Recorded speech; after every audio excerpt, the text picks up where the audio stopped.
Hey folks, it's your buddy Mike Messier, Mike's Instant Movie Review.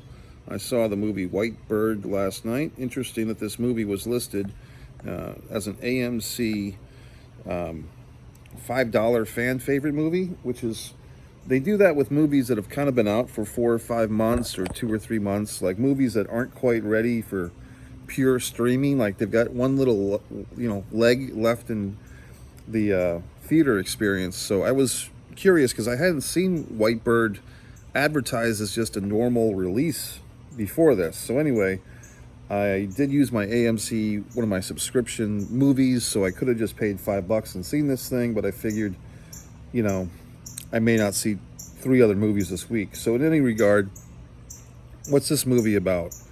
It's one of those kind of like The Princess Bride, if you ever saw that, where you have like this grandparent character in The Princess Bride. It was played by Peter Falk. And this one, Helen Mirren. Helen Mirren's been around for quite some time. There's some, she used to be kind of like a sex starlet back in the day. So Helen's been around. Great actress, of course. I believe she's won at least one Academy Award. Probably a lot of, what's it called, the BAFTAs, the British Awards. If you're seeing why are your fingers green, it's because I've been painting so much lately. But in any regard, this movie was good, very good. A drama. And who does Helen Mirren play? She kind of like the Titanic gimmick. Like, she plays like the elderly lady who's remembering her life as a young girl. And in this case, Viva la France, she's remembering being a young French girl during the time of the German occupation. Now, as an American and as a French American, I often forget, and I'm just not that informed, or it just slips my mind. Like when I think of World War II, I don't remember so much that France was occupied by Germany. It slips my memory. I wasn't there back then, but in any regard, we kind of look over that. But yes, France and the Jewish people, the French Jews at that time, were sent to the concentration camps, and it was horrible. And I don't know if you've seen some of my other reviews, but I do wonder at times, like, are we ever going to get over this World War II thing? Because it kind of seems like, whether it's Indiana Jones or any other movie, like the go-to bad guys for quite some time in U.S. movies are the Nazis, and I'm not saying that that's a bad thing. It's just a lot of movies go to the Nazis. But when you think about it, they are pretty much assholes, like, I mean, not that they wouldn't be considered such, but I kind of guess they deserve it, you know what I mean? Because they were such creeps. And in this movie, we even see a young boy kind of become a Nazi, and, the ego that he has. I guess I'll preface this by saying I'm about to get into spoilers, but before I do, I would say that this is a good movie to see. So I do give it a hearty recommendation. I don't know if it's greatest movie of all time, Oscar winner type, but it's up there. It's a good movie. And I think it's a movie that if you were trying to educate a young person about the horrors of World War II and put a human face on it, and even modern day stuff of genocides and the Middle East and all these horrible things, this is a good movie that you could take a young person to.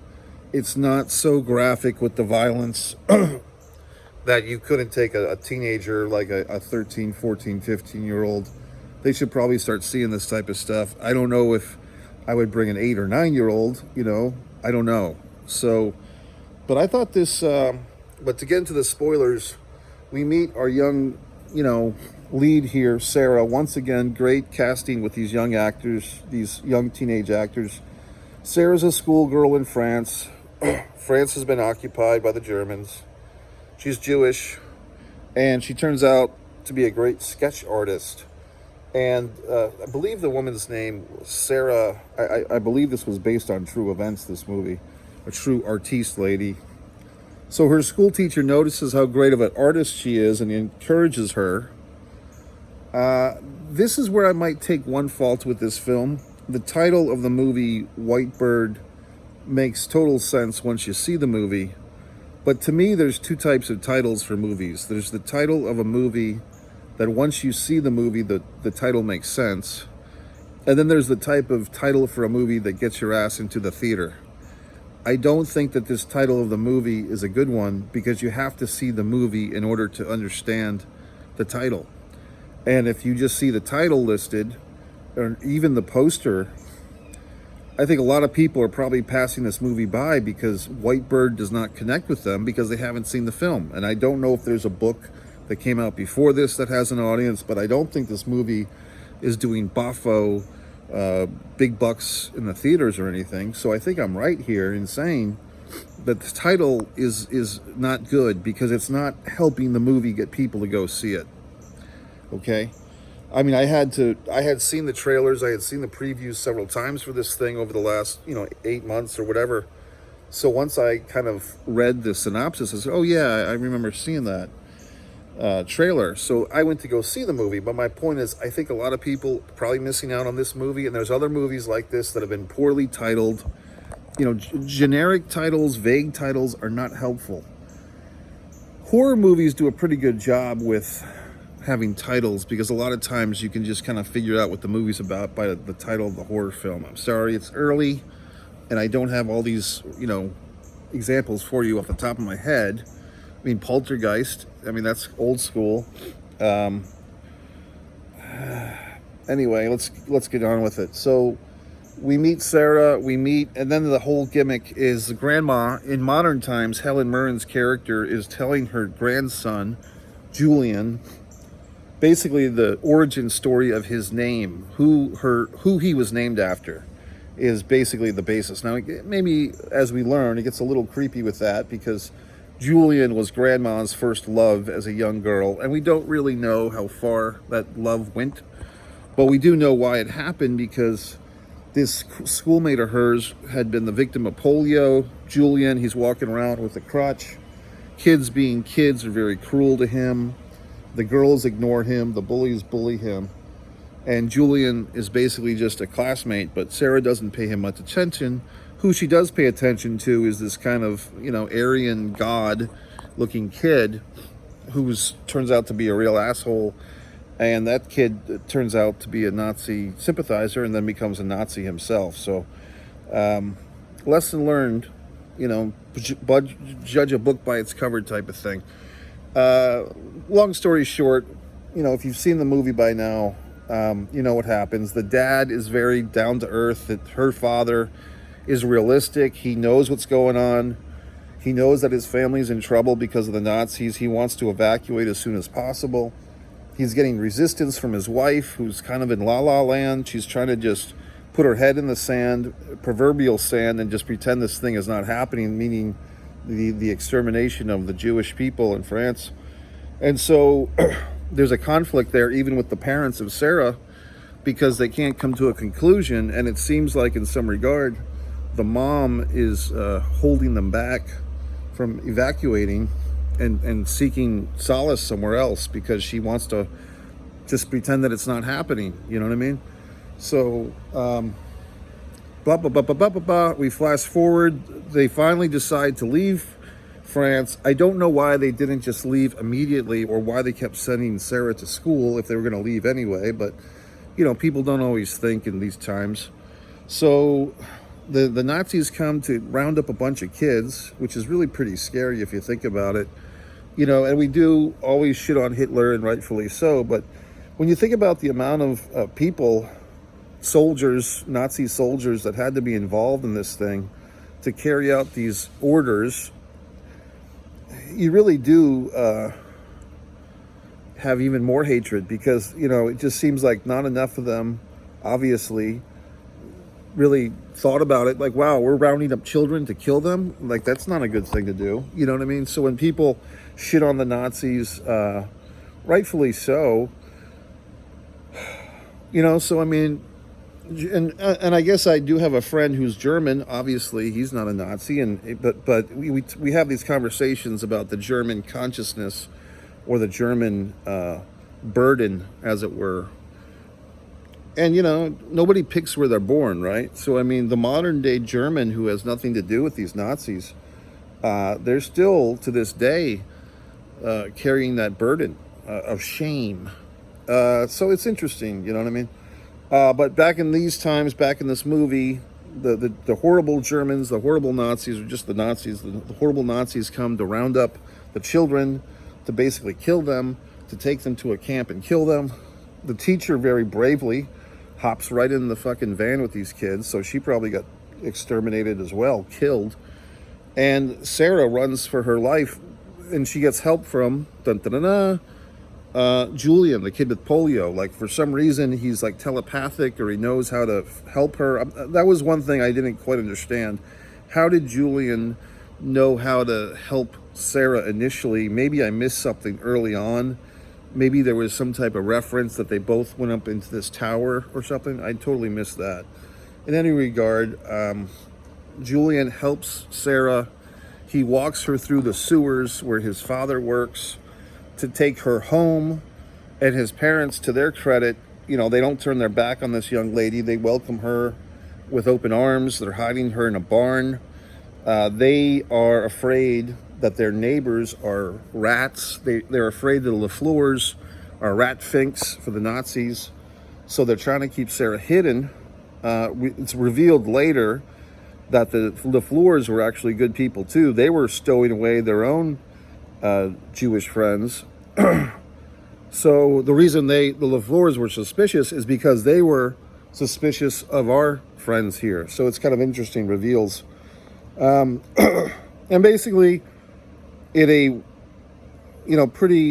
there for almost 2 years, or for over 2 years, Sarah.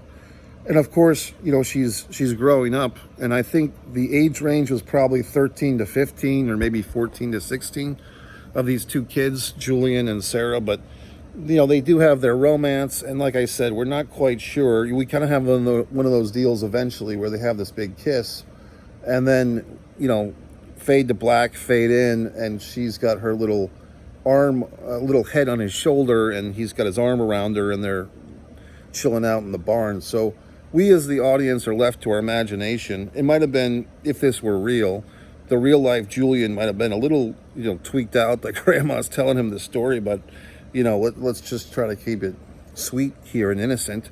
But basically, this is young love. Julian was her whole life. It's very, you know, Rose and Jack from Titanic type of thing. Like, this is her savior. This is, I mean, it's interesting how much work a guy has to do these days, or even back then. Like, you have to save a girl from the Nazis. You know, you have to save a girl from a sinking ship. Like, guys, you have to die. Like, guys have to go through a lot for these women. And I think that, you know, plays into the female aesthetic too. I mean, women typically like to have some guy martyr for her and then marry some other guy. You know what I mean? Same thing in Titanic, same thing as we see here. One guy's the martyr, one guy's the husband. But in any event, it's a good movie. I mean, we really do find ourselves impressed with this Julian guy. He's very heroic. He does have this, you know, Achilles heel here of this. I'm petting a dog, by the way, in case you're wondering. I have a dog that's sitting on my lap as I'm doing this video. So I don't know if the dog is quite ready to be on camera. He's a puppy, but he's a nice dog. So we get into this thing. I thought this was a good movie in that, you know, like I said, I'm sick of the Nazis. I'm sick of movies about Nazis all the time. But this one I thought was different because the human aesthetic, kind of like an Anne Frank type of story, like how you survive, you know, how you find the humanity in all of this madness. There was kind of an interesting, almost like a fantasy element of the wolves coming. Now, I did have to facilitate quite, you know, this was one thing I knew this movie was good, is that I was not allowing myself to leave the theater, even though I really had to. Finally, I did, and I might have missed a minute or two. This one movie theater does a weird thing where, like, after 7 o'clock, they close the main men's room and they start cleaning it up.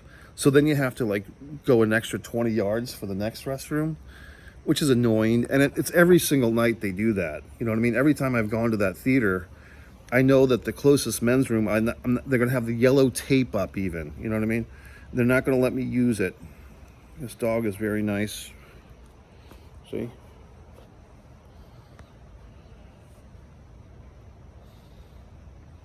So you're kind of shocked now. You didn't realize there was a dog here the whole time. This is the nice dog. So I liked the movie. I enjoyed the movie. I thought it was good. I mean, the fantasy element was these wolves attacking the bad guy. The bad guy kid who becomes a Nazi gets attacked, and we're all cheering for it. I thought he might do that thing where he was the bad guy Nazi kid was about to shoot Sarah. I thought he had like a little bit of a hesitation, and I thought he might actually not kill her. This dog wants to be on camera now. I thought he might. He's wanting to be on camera. I thought he might have a little moment where he didn't kill Sarah because he seemed to be kind of like having a little moment of humanity, but then the wolves come and kill him anyway. So they do that sometimes in these movies. You know what I mean? Like the bad guy who's about to kill the good guy, like takes a long look at him and then he says, "Get out of here." You know what I mean? Don't you come back. You know what I mean? Like they have their little moment. But not so. The wolves got this kid, and we're cheering for it.